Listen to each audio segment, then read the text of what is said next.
Hi. I was just listening to your introduction, not the embarrassing bits, but the bit about wanting to go do things. In terms of mountains, really, that came about through a tragedy of sadly losing my wife to a brain tumor. And I wanted to do something. And out there, as many of you know, there are support groups to say, come swim this river, run this race, all extremely good charity events.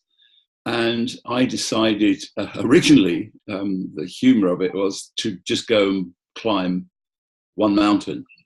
And that was the possibility of being Kilimanjaro. However, in a conversation,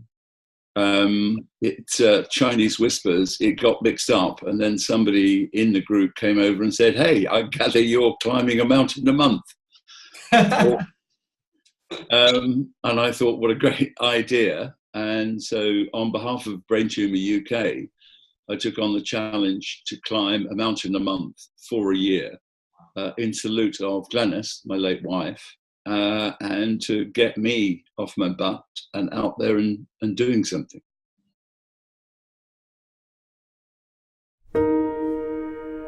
All you have to do is put one foot in front of the other and refuse to turn back until you've given everything that you can.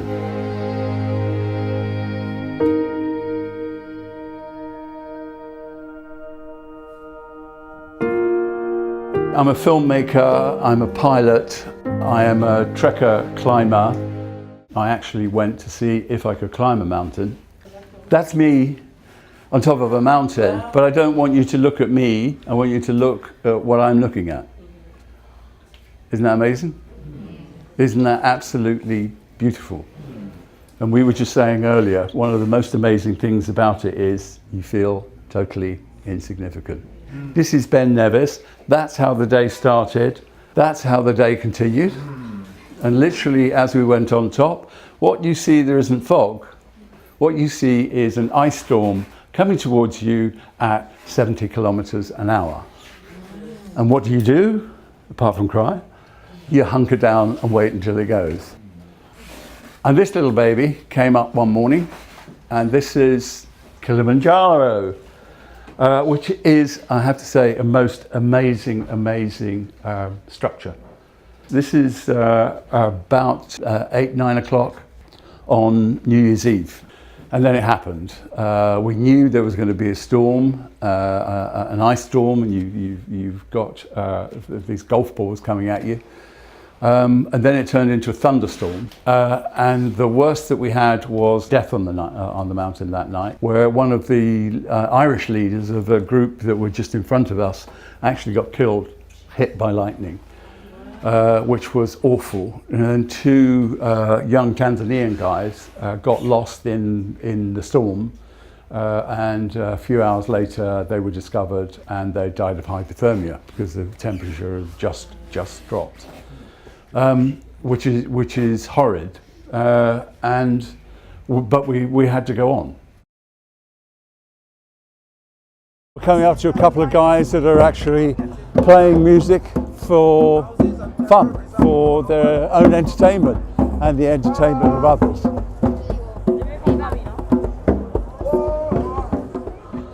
Really, I always said to friends, when they were setting up in their own homes way back then, is come here. Don't go out and buy new. Come here, buy second-hand clothes, second-hand tables, second-hand pots and pans. Why are you spending out good money? Whereas you can come here, you can also come here and sell what you've got, as well as buy what you need. So it's all quite fascinating, and it's hardly changed in what is that, 40 or 50 years. It's amazing. A really amazing place. Just take a look at the stuff here. A whole mix of, you've got carpets, chairs, flower holders, vases. There's a second-hand Jeep, an old, it looks like a wine barrel, probably a sherry barrel. Really amazing stuff, isn't it? Even as we walk through now, you can see that Portobello Road is a really cosmopolitan part of London. Great mix of communities from the Afro-Caribbean.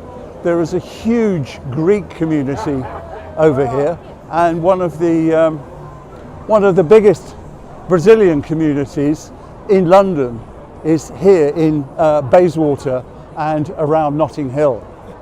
Here's another fascinating thing about Notting Hill.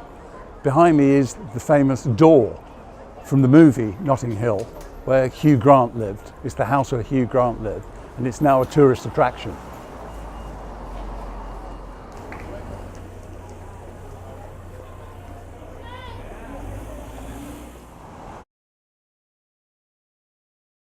I am an encourager to help people with their work-life balance, whether it is with their life or whether it is with their work. But it's an encouragement for them, work with them, find their desired state so that they understand that these things can be done, help them get rid of the things that can't be done so that they can move forward happily as individuals, happily as groups, and get a better life-work balance. Right now I'm up on in the Arctic in a place called Svalbard, and Svalbard is our base camp for training people to get the experience of going out and actually surviving in the Arctic. Part and parcel of this is we're training a team that will be going out to part of the Arctic that nobody's ever been to before. So if that interests you, then get in touch with Oscar and let's see if we can make you part of that team. All in all, everything that Tick the Bucket is doing is exciting, and what our intention to do is help you make that exciting decision to get out there and do something absolutely amazing that you can tell your family about, that you'll tell your children about, and you will tell your grandchildren about. Enjoy everything that you're doing, but get involved with us at Tick the Bucket and have a lot of fun in your life.